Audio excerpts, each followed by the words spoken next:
Subscribe करें और bell दबाएं ताकि कोई खबर रह न जाए।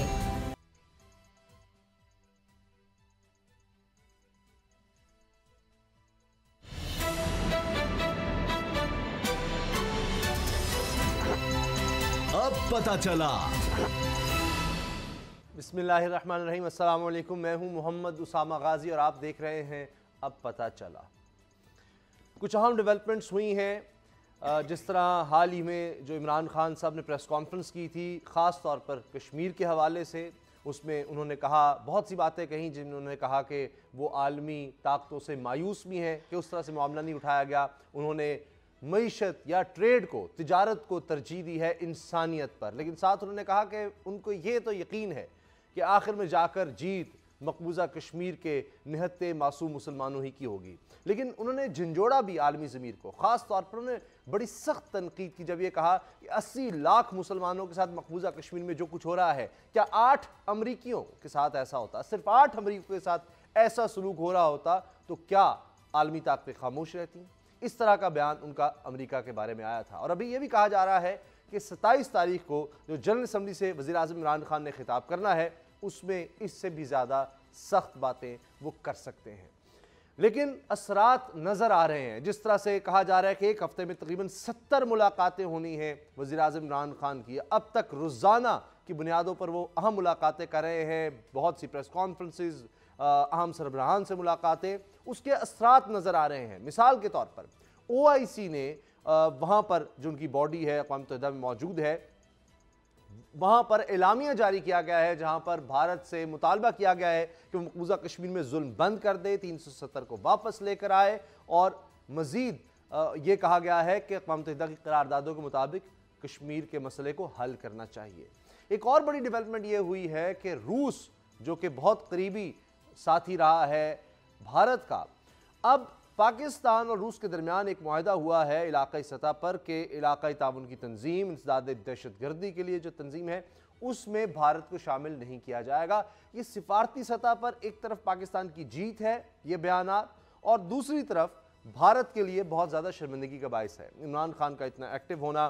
फिर एक तरफ आप देखेंगे तैयब उर्दवान सदर हैं तुर्की के, उनका कितना भरपूर बयान आया है कश्मीर के हक में कि 72 साल से आप ये मसला हल नहीं कर सके, अक़वाम मुत्तहिदा को उन्होंने झंझोड़ा है। अब महातीर मोहम्मद साहब, एक और बड़ा इस्लामी मुल्क है, उसके वज़ीर आज़म ने भी ये कह दिया है कि कश्मीर के मसले को हल होना चाहिए और कश्मीर में जुल्म हो रहा है। आज सबसे पहले हम इस पर बात करेंगे। मेरे साथ हैं असद खरल साहब। आज भी खरल कहानी में होशरुबा इंकशाफात हैं, करप्शन की नई दास्तानें हैं जो सामने आ रही हैं कि मज़ीद क्या कुछ पता चल रहा है, सिर्फ चौधरी शुगर मिली नहीं, और भी बहुत कुछ सामने आया है। आज खरल कहानी में आप ये सुन सकेंगे। और बाबर डोगर साहब भी हमारे साथ हैं। आखिर जिस तरह कहते थे कि OIC को मज़ीद कुछ करना चाहिए, आगे बढ़ना चाहिए, तो चले कछुए की चाल से ही सही बयानात तो सामने आ रहे हैं। असद खरल साहब, आप क्या कहेंगे? कहा जा रहा है तकरीबन 7 दिन में कुल 70 मुलाकातें होनी हैं इमरान खान साहब की, और अब तक कई दर्जन से ज़्यादा सरबराहान से, अहम शख्सियात से मुलाकात कर चुके हैं, बात कर चुके हैं, और हर सतह पर कश्मीर की बात हो रही है। अब आज की खबरें देख लें, OIC की जो बॉडी मौजूद है वहाँ पर अक़वाम मुत्तहिदा में, उसका एलामिया सामने आ गया है। महातीर मोहम्मद मलेशिया के वज़ीर आज़म, उनका बयान आप देखें, तैयब उर्दवान इससे पहले कह चुके हैं। फिर अभी ये जो प्रेस कॉन्फ्रेंस के हम विजुअल्स दिखा रहे हैं इमरान खान साहब की, जो रात 12 बजे की थी, वो मैंने पूरी देखी, भरा हुआ था हॉल, और वहाँ पर जिस तरह कश्मीर की उन्होंने बात की है, ये सब चीज़ें दबाव तो डाल रही हैं और हर किसी को बात करनी पड़ रही है। अभी वहाँ पर न्यूयॉर्क टाइम्स के एडिटोरियल बोर्ड से उन्होंने मुलाकात की है, तो ये असरात तो इसके पड़ रहे हैं मीडिया में, अक़वाम मुत्तहिदा पर, सरबराहान पर, सब पर पड़ रहे होंगे असरात। लेकिन जो 50 दिन से बेचारे घरों में कैद हैं, उनको शायद इन चीज़ों का ना तो कोई रिलीफ मिल रहा है, ना उनको खबर मिल रही है।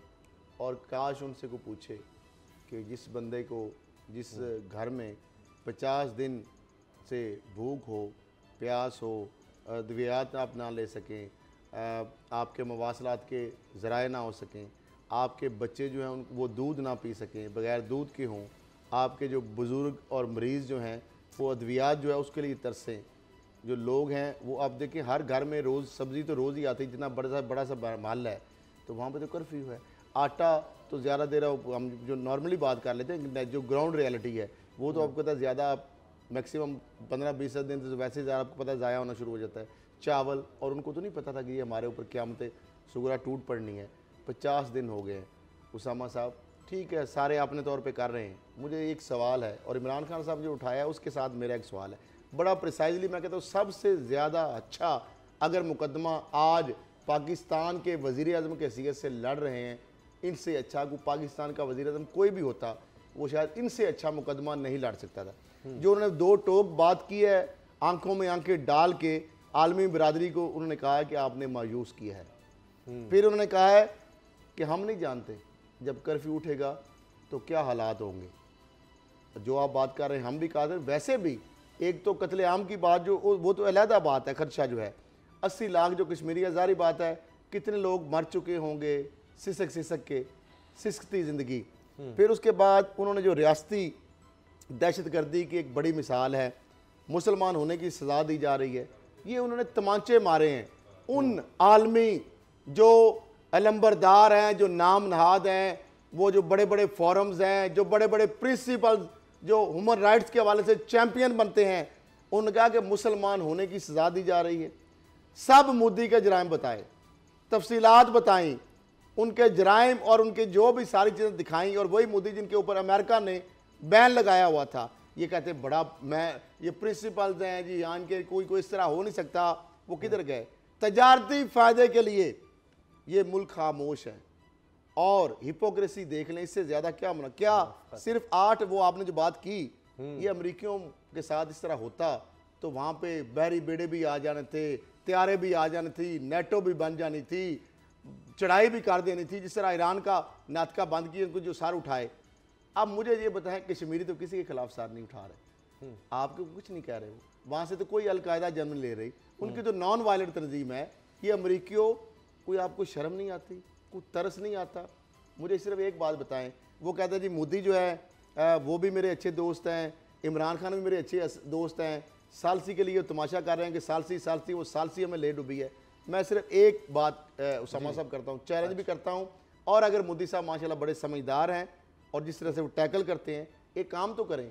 मोदी साहब जिस तरह उनको चलाकियाँ लगाते हैं, एक काम कर लें। इमरान खान साहब पूरी दुनिया का मीडिया, मोदी कह रहे हैं कि कुछ नहीं हो रहा वहाँ, ऐसे ही है। वो कहते हैं ना तो वहाँ पे कोई जल्जले से कुछ हुआ है, ना वहाँ पे कोई कर्फ्यू में कुछ किसी को कह रहे हैं हम, ना वहाँ पे को हम ह्यूमन राइट्स की वायलेशन कर रहे हैं, हम तो कुछ भी नहीं कर रहे।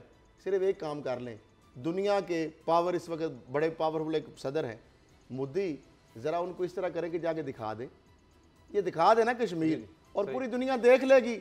क्या ये इमरान खान साहब को ये रिक्वेस्ट नहीं करनी चाहिए, पाकिस्तान को ये रिक्वेस्ट नहीं करनी चाहिए कि जनाब मोदी सब कुछ ठीक कह रहे होंगे, आप ही जरा जाके वहां पे मुलाजा कर लें, हमें तो छोड़ दें, कहा गया है, हमें तो छोड़ दें, तो आपको खुद अंदाजा हो जाएगा कि वहां पे उन लोगों को उदारा, उनको उस जुल्म से निजात दिलाई जाए। बाबर डोगर साहब मुझे ये बताएं कि एक तरफ अमेरिका भी ये कह रहा है इमरान खान साहब से कि जी ईरान से कोई बातचीत हमारी करवा दें या मीडिएशन इसमें करवा दें।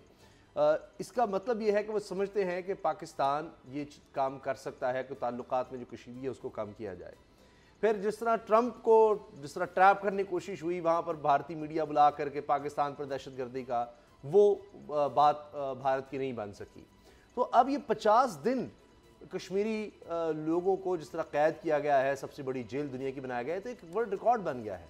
तो इससे अब भारत किस तरह से निकल सकता है? अगर वो कर्फ्यू हटाता है तो इतना ज़्यादा एहतजाज होता है, वो मज़ीद परेशानी, क्या ये बंद गली में नहीं अब भारत चला गया, मोदी चला गया, उनको समझ नहीं आ रही कि इससे निकलें तो निकलें कैसे? अब उसामा साहब, इमरान खान ने उन्होंने प्राइम मिनिस्टर पाकिस्तान जो है उन्होंने ये कहा था कि वो दुनिया में कश्मीर के हवाले से कश्मीर के एम्बेसडर हैं। तो यूएन का ये बहुत बड़ा प्लेटफॉर्म है और उस प्लेटफॉर्म को वो बड़ा इफेक्टिवली इस्तेमाल कर रहे हैं। अगर आप देखें कि वो दो चीज़ें कर रहे हैं। एक तो ये है कि वो सारी दुनिया का जो मीडिया है उससे इंटरेक्ट कर रहे हैं, जैसे उन्होंने प्रेस कॉन्फ्रेंस उसमें हेट स्पीच है, उसके अलावा वर्किंग लंच है with international journalist, wall street journal का जो एडिटोरियल बोर्ड है उससे मीटिंग है, उसके अलावा जॉइंट टीवी चैनल्स जो हैं उनके साथ एक मुलाकात है, और न्यूयॉर्क टाइम को उन्होंने इंटरव्यू दिया, और भी वहाँ पर जो बड़े बड़े मीडिया ग्रुप्स हैं उनसे इंटरेक्ट कर रहे हैं और इंटरव्यूज दे रहे हैं और कश्मीर का इशू हाईलाइट कर रहे हैं। और गूगल पर सबसे ज़्यादा सर्च हो रहा है यूनाइटेड नेशंस के वाले से वो इमरान खान है और ट्रंप है। और उसके साथ साथ दुनिया के सारे जो बड़े लीडर्स हैं उनसे मुलाकातें कर रहे हैं और उनको कश्मीर के हवाले से सेंसिटाइज कर रहे हैं। कश्मीर में जो लॉकडाउन है 50 दिन से उसके हवाले से उनको ब्रीफ कर रहे हैं। उसमें आप देखें तो ब्रिटिश प्राइम मिनिस्टर से मिले, उसके बाद इजिप्ट के प्राइम मिनिस्टर से मिले, न्यूजीलैंड की प्राइम मिनिस्टर से मिले, ईरान के प्रेसिडेंट आयतुल्लाह रूहानी जो हैं उनसे उन्होंने मुलाकात की। उसके बाद ट्रायलैटरल मीटिंग की जिसमें महातीर और तैयब अर्दगान जो हैं इन दोनों से मिले।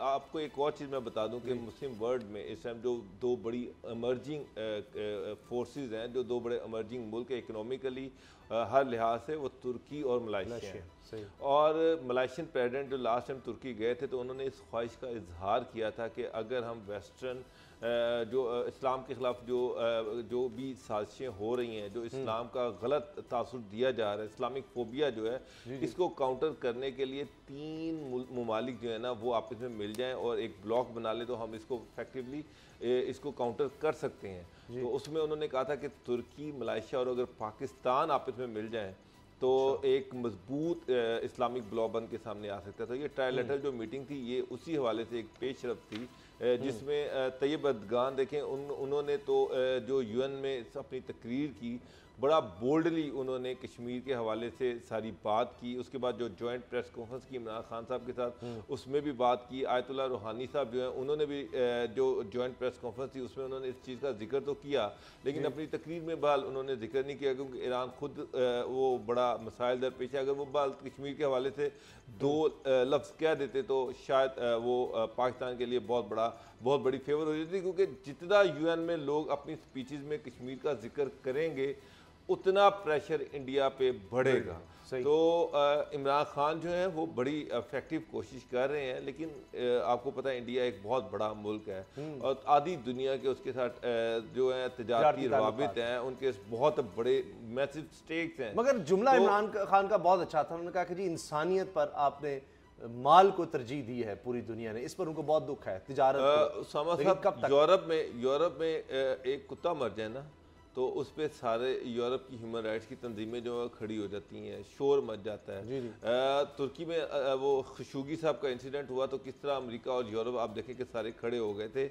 यहाँ पर 80 लाख लोग हैं, जीते जागते लोग हैं, वो भी हमारी तरह, उनको भी खुराक की ज़रूरत है, उनको भी हमारी तरह पानी की ज़रूरत है, उनको भी हमारी तरह अद्वियात की ज़रूरत है। वो सारे गोश्त पोश के इंसान हैं, वो भी उतने ही अहम है जितना कि यूरोप का कोई भी बंदा अहम है।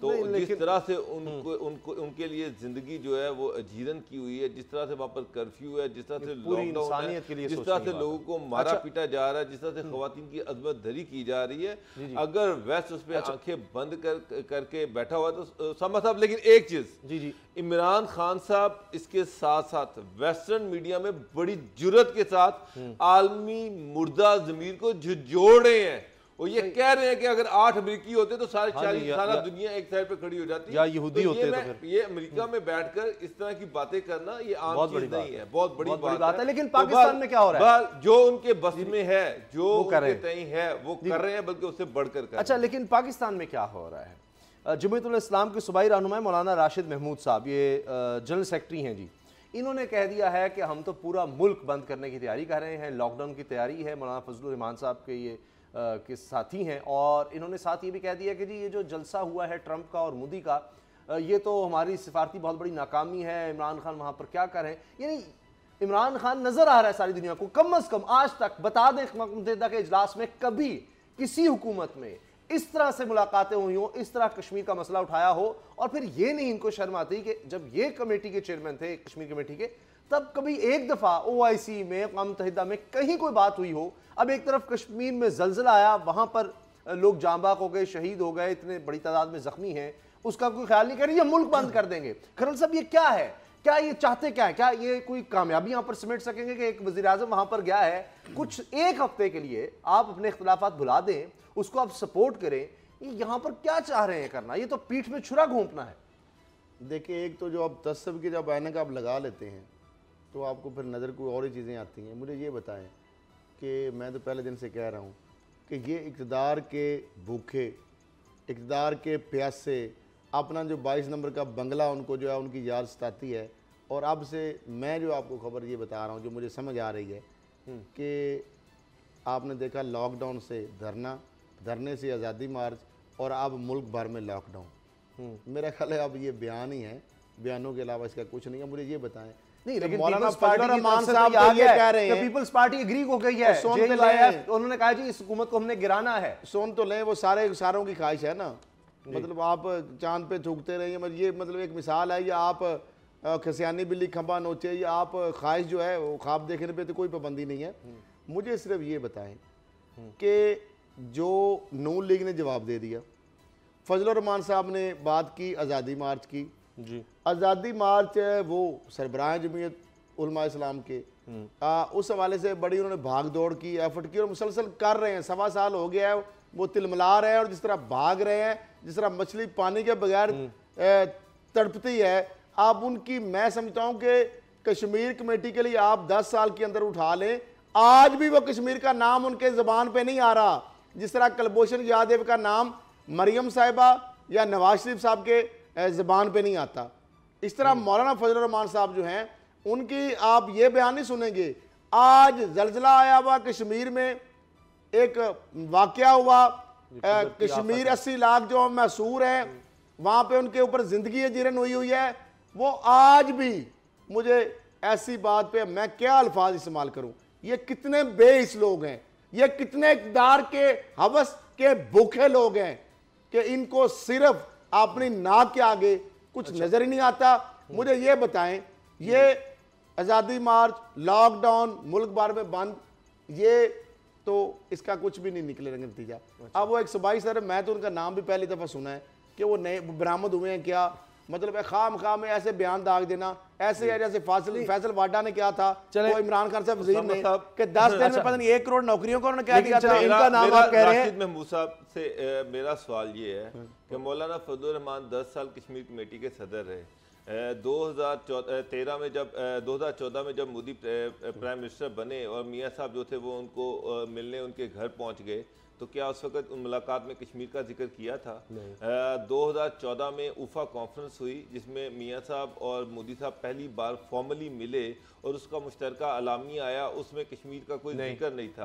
तो क्या मौलाना फजल रहमान जो कश्मीर कमेटी के सदर थे उन्होंने इस पर एहतजाज किया कि जनाब मैं कश्मीर कमेटी का सदर हूँ, प्राइम मिनिस्टर साहब मुझे जवाब देंगे? कश्मीर का जिक्र तक नहीं इसमें किया गया। उसके बाद फ्रांस में नवाज शरीफ साहब जो है उसमें मोदी साहब से मिले तो उस वक्त कश्मीर का कोई जिक्र नहीं हुआ। क्या मौलाना फजल रहमान ने असम्बली में एहतजाज किया? जब मोदी साहब नवाज शरीफ साहब के घर पहुंच गए थे शादी पे, उस वक्त क्या मौलाना फजल रहमान ने मियाँ साहब से पूछा कि जनाब क्या आपने कश्मीर के हवाले से कोई बात की? जब यहाँ पर इंडियन एजेंट जासूस पकड़ा गया और मियाँ साहब उसका नाम नहीं ले रहे थे, तो क्या मौलाना फजल रहमान से पूछा गया, मौलाना फजल रहमान ने पूछा नवाज शरीफ से कि जनाब कुलभूषण का आप नाम क्यों नहीं ले रहे, क्या मसला क्या है? तो सर इन 5 सालों में जब कश्मीर का नाम ही नहीं लिया गया और मौलाना फजल रहमान चुप रहे, आज कितनी बेशर्मी और ढिठाई के साथ ये बात की जा रही है। क्या करते इमरान खान? क्या वो मोदी साहब ने जो 1.4 लाख करोड़ रुपया खर्च किया, यानी कि 10 करोड़ रुपया खर्च किया था, क्या उसको रोक देते? तो ये बता दें कि कैसे रोक देते। आप तो कश्मीर का नाम लेना आपके लिए मुश्किल था और यहाँ पर आप कह रहे हैं कि जनाब मोदी ने वो जो किया है तो इमरान खान साहब की सफारती फेलियर है। तो भाई वो पैसा खर्च करके वो कर रहे हैं तो वो कर सकते हैं, उन्होंने कर दिया। हमने बगैर पैसे खर्च किए ट्रंप को साथ बिठाया। सारे इंडियन मीडिया ने उसामा साहब अगर वो आप दोबारा टेप वो चलवा दें, अगर जो ट्रंप की मीडिया टॉक थी जब इमरान खान साहब साथ बैठे थे यूएन की साइड लाइन पर, इंडियन मीडिया ने बेशर्मी और ढिठाई के साथ पूरा जोर लगा दिया, सॉरी मोदी के साथ जब ट्रंप बैठे हुए थे कि जनाब किसी तरह से ट्रंप ये कह दे कि पाकिस्तान एक दहशतगर्द स्टेट है, लेकिन उन्होंने नहीं कहा। ये कश्मीर का कह दिया उन्होंने, कामयाबी है।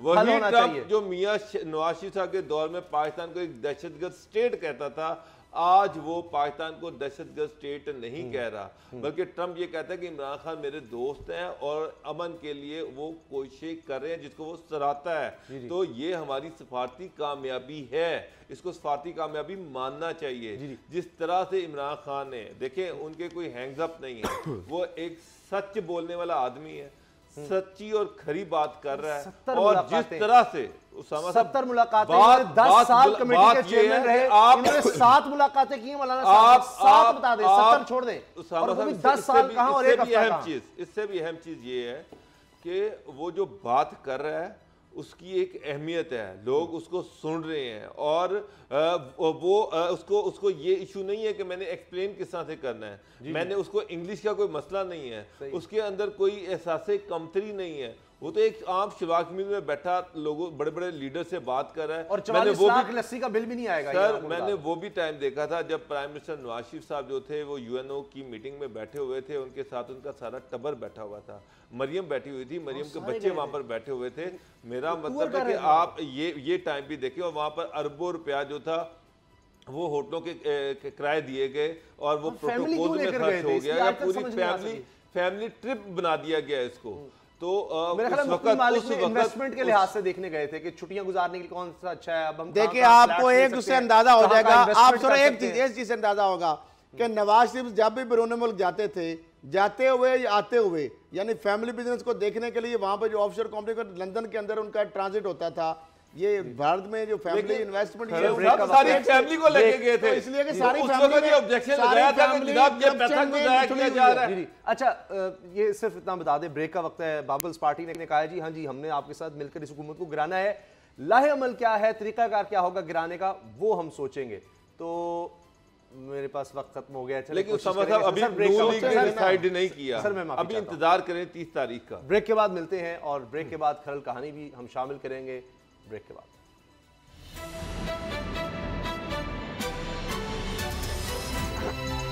अब पता चला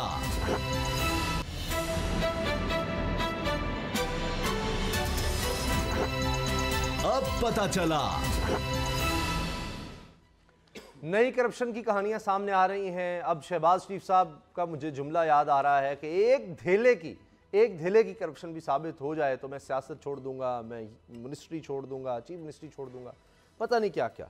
लेकिन अब औकाफ की ज़मीन, अस्तगफिरुल्लाह, औकाफ की अराजी भी गैर कानूनी तरीके से अलॉट करने का केस सामने आ गया है और लोगों के खिलाफ रेफरेंस की तहकीकात की मंजूरी दे दी गई है नैब के एग्जीक्यूटिव बोर्ड के इजलास में।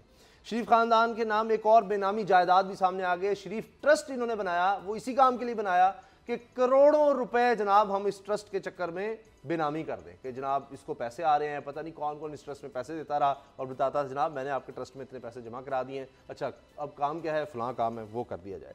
लेकिन अब एक और मसला भी खड़ा हो गया है। नैब ने अब फोरेंसिक का काम शुरू कर दिया है और अब बाकायदा डिजिटल तरीके से घपलों का पता लगाया जाएगा। बाबर डोगर साहब, ये ऐसे लग रहा है कि नैब फुर्ती भी दिखा रहा है, 22 महीने में 71 अरब रुपया रिकवर हुआ है। आगे चल के आपको लगता है कि और केसेस सामने आएंगे और जो पहले केसेस हैं वो निपटेंगे? एक साबिक चीफ जस्टिस के समधी, उनका 25 अरब रुपए का जो पहले कभी किसी ने हाथ नहीं डाला, लोग रोते रह गए। मुझे याद है कुलीग बेचारा वो चेक लेके फिरता था कि मेरे पैसे किसी तरह मिल जाए पैसे। मीडिया के लोग समझते हैं हम बड़े ताकतवर हैं, वो बेचारा कुछ नहीं कर सका क्योंकि एक साबिक चीफ जस्टिस का समधी था, 25 अरब रुपया खा गया लोगों का।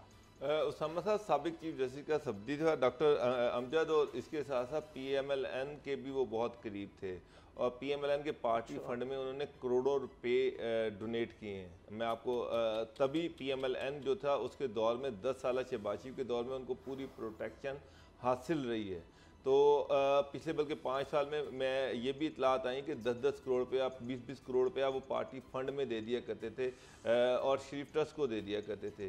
तो जिसकी वजह से उन्होंने ऐसे फेजेस भी बना लिए थे एक्सटेंशन में जिनकी ज़मीन भी नहीं खरीदी गई और उनके पैसे पेमेंट्स भी ले ली गई थी और बाद में ये इतना बड़ा स्कैम सामने आया कि लोगों के अरबों रुपए जो थे वो इसमें डूब गए और ये कोई बहुत अमीर लोग नहीं थे। पेमेंट्स पूरी ले ली गई किस्तें भी लोगों की पूरी हो गई, लेकिन उनको जो घर देने थे, घर बना के देने थे, उसकी जगह तक नहीं परचेज की गई थी। तो इससे किस तरह से लोगों को लूटा गया। और इस सारे दौर में PMLN और चीफ मिनिस्टर शहबाज शरीफ जो कहते थे कि मैं एक धेले की करप्शन नहीं करता, वो पार्टी फंड के नाम पर इनसे करोड़ों रुपया लेते भी झूठ नहीं बोला। ये बात जो उन्होंने बात की है ना, दो बातें सुन लें। नवाज शरीफ साहब ने हमेशा बात किया है कि एक दमड़ी की करप्शन अगर साबित हो जाएगी मैं सियासत दमड़ी सिक्का राजुल वक्ती नहीं है। अच्छा, नवाज शरीफ साहब ने कहा है कि एक दिले की, इतने समझदार हैं, पहले वो कहते हैं तोलो फिर बोलो। उन्होंने जो बात की है, आप बताएं वो झूठ कहाँ उन्होंने बोला? नहीं बिल्कुल सही है। यहाँ पे तो अरबों के खांचे निकल रहे हैं, वहां पे दमड़ी और दिला ढूंढ रहे हैं आप। मुझे औकाफ की जमीन करिए, टिप ऑफ, ये छोटी सी बात है ना, पैटी करप्शन है ये तो। ये तो किसी को दी होगी। मामला ये है कि नवाज शरीफ साहब ने, उनके ऊपर भी औकाफ की जमीन देने का है, तो कवा जो अपनी भैया जो है, भाई साहब जो है, उनकी उन्होंने चाल चलना था। LDA के प्लाटों से लेकर, जिसमें जर्नैल और जज जो है खास तौर पे उसमें भी थे उस वक्त के, और जर्नलिस्ट हमारे बड़े जो सीनियर आज हैं, जिनको LDA के प्लाट दिए, पर साथ उनकी जो किस्तों के लिए पैसे है वो भी नवाज शरीफ उस वक्त देते थे। अच्छा, अब तो वो बाद में लेना शुरू कर दिया ना साफियों से उन्होंने, उनको पता लग गया सारा कि ये साफी।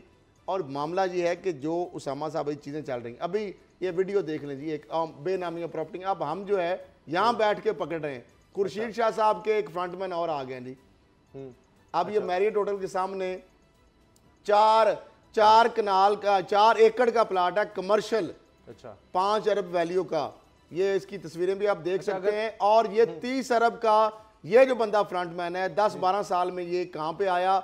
इससे पूछ रहा है, नया पूछेगा कि खुर्शीद शाह साहब के जो आप अगर फ्रंटमैन नहीं है, चले मान लेते हैं, आप ये बता दें ये सारा पैसा आपके पास कहाँ से आया? तो ये देखें जरा, ये जगह और ये मौसूफ जो है, मैं नाम अभी नहीं ले रहा, ये मैरियट होटल के सामने, ये बहुत सारी चीज़ें इनके बारे में हैं, क्योंकि आज इतना टाइम नहीं है कि कहाँ कहाँ इनके प्लाजे हैं।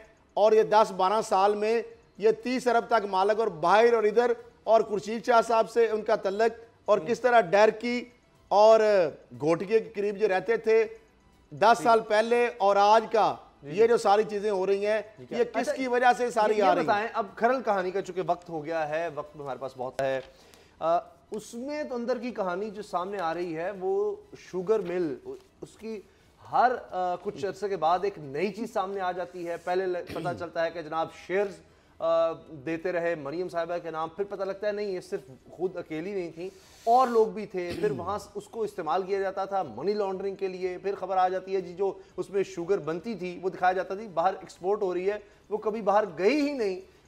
ये क्या होता रहा है? ये शुगर मिल थी आखिर में किस लिए? ये शुगर मिल नहीं थी, मेरा ख्याल है पाकिस्तान के अंदर वो जो नोट छापने वाली को मशीन, एक नहीं को हजारों किस्म की मशीनें आ गई थी, जो डॉलर भी छापती थी, वहाँ पे पाउंड भी छापती थी, रियाल, दिरहम और पाक रुपीज़ जो है वो छापती थी। उसके बाद वो टीटियाँ मोरे शोरे वहाँ पे थी। और फिर उसामा साहब आप कहेंगे कि मामला हो करप्शन का, मामला हो नवाज शरीफ साहब करप्शन, जो अपने नाम पे कोई जायदाद नहीं रखते, वो कहते हैं मुलजम जो चोर है वो भी अपने नाम पे कोई जितना बेवकूफ़ नहीं है, उसके बावजूद हम चीज़ें निकाल लाते हैं। ये नाज़रीन स्क्रीन पे देख सकते हैं, ये देखें कि नवाज शरीफ साहब के और MCB मियां मनशा साहब, ये गठजोड़, ये नवाज शरीफ साहब का नाम ही है।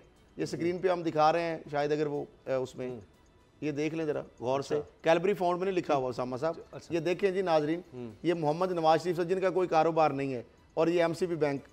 फिर इसके बाद ये ट्रांजैक्शन सारी यहाँ पे MCB बैंक, ये चौधरी शुगर मिल, ये सारी टीटियाँ, ये जो चेक आ रहे हैं माशाल्लाह, ये नवाज शरीफ साहब, और ये सारी चीज़ें जो आ रही हैं सारी।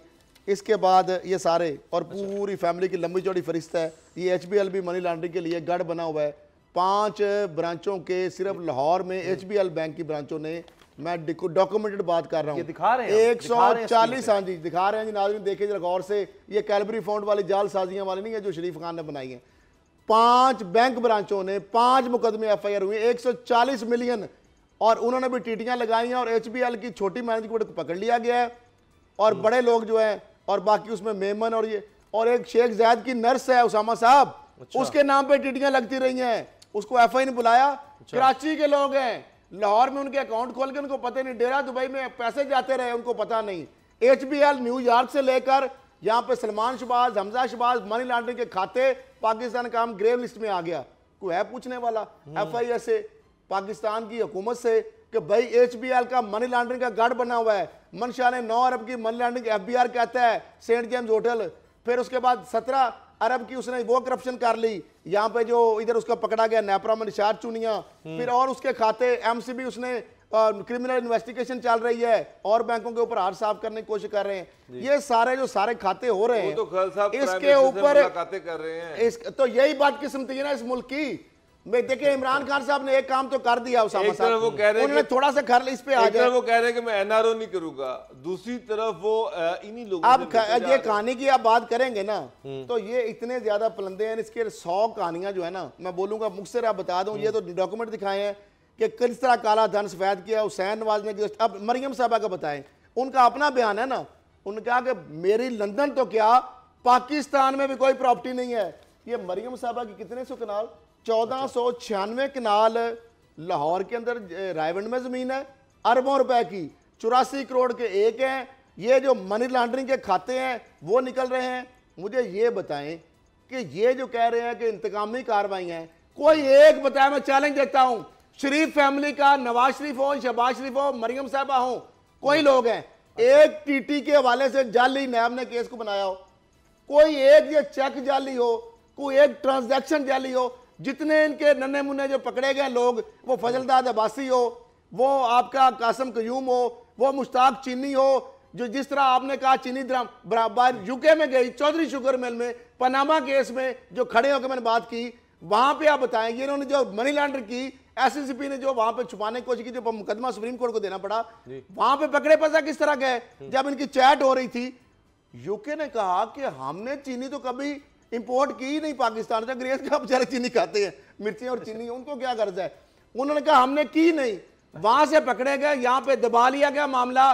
मामला ये है कि ये चीनी वाला जो कहानी है ना, मुझे बताया मुश्ताक चीनी और ये सारा जो करप्शन है और TT का, मुझे ये बताएं टीटियां जो लगी हैं क्या इसमें कभी तरदीद करते हैं ये एक TT गलत है? मुझे बताएं आपके अकाउंट में टीटियां अरबों की नहीं आती। हमजा ने कह दिया था कि जी देखिए जुल्म हो रहा है, खवातीन को जनाब तंग किया मुझे मैं इस पे मेरा एहतिजाज है उसामा साहब, जो खवातीन 500 की चोरी करें उनको आप जेलों में जूते भी थानों में मारें, उनको आप जलील भी करें, और जो अरबों रुपए की खातून है पूरी पाकिस्तानी कौम के साथ झूठ बोल रही है, जो कहती पाकिस्तान तो लंदन तो क्या, उसकी 1486 कनाल मैंने उनके इंतकाल बनाए हैं, मैंने ट्रांजैक्शन की है, वो मेकअप करके वो सज समर के आती हैं, आज जेल चली गई है माशाल्लाह, वहां पे भी पहले से इंतजाम हो गए हैं, ये मैनुअल तो आएगा नहीं आएगा। मुझे ये बताएं डॉक्टर साहब, क्या जिनके उन्होंने 500 और 1000 की चोरी की है, क्या जूते थानों के उनके लिए खाने जाएंगे? वो किसी की बेटियां नहीं है, वो किसी की बहनें नहीं है, वो किसी की एहलिया नहीं है, वो किसी की मां नहीं है, उसकी कोई इज्जत नहीं है। क्या पाकिस्तान में इज्जत उसकी है जो अरबों रुपए लूटेगा? कहाँ रास्ते में देना? क्या एक पाकिस्तान गरीब और अमीर के लिए ये क्या तमाशा हो रहा है? अब ये नैब के लिए एक इम्तिहान है कि नैब इनको बड़ी स्पीडीली इनके केसेस को प्रोसेस करवाए और इनसे ये जो लूटा हुआ पैसा ये वापस, उल्टा हमारे पैसे लग रहे हैं ऊपर उनके। कल क्या होगा? हमारे पैसे लग रहे हैं, करोड़ों रुपए लग रहे हैं। अच्छा कल उसामा साहब कल नवाशी साहब की मुलाकात है, तो मरियम के बच्चे भी वहाँ पर जाएंगे और सफ्तर साहब भी जाएंगे और शहबाज शरीफ साहब भी सुना है वो भी जाएंगे, और मरियम भी कोट लखपत में है, नवाज शरीफ साहब भी कोट लखपत में है। कोशिश ये करेंगे कि दोनों की इकट्ठी मुलाकात हो और ये एक सियासी मुलाकात होगी जिसमें मौलाना फजलुर रहमान और जो सेंट्रल एग्जीक्यूटिव कमेटी का जो आने वाला इजलास है उसके हवाले से डिस्कशन की जाएगी। तो पहले तो मरियम और नवाज शरीफ साहब अलग-अलग थे, वो उस तरह से कांटेक्ट नहीं था, अल्लाह खैर करे अब तो इकट्ठे हो गए हैं।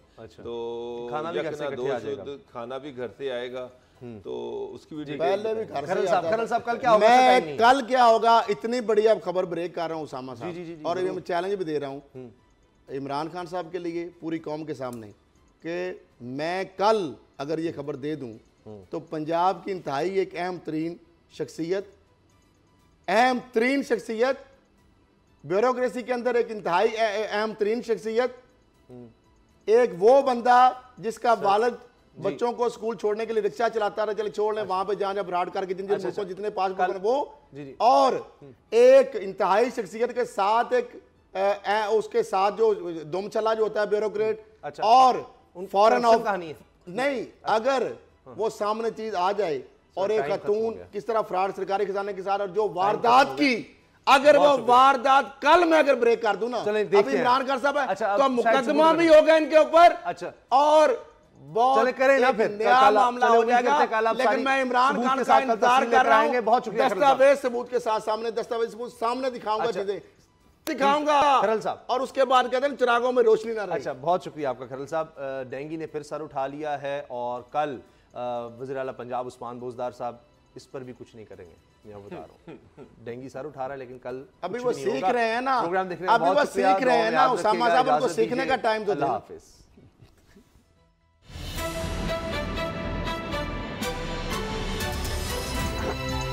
अब पता चला।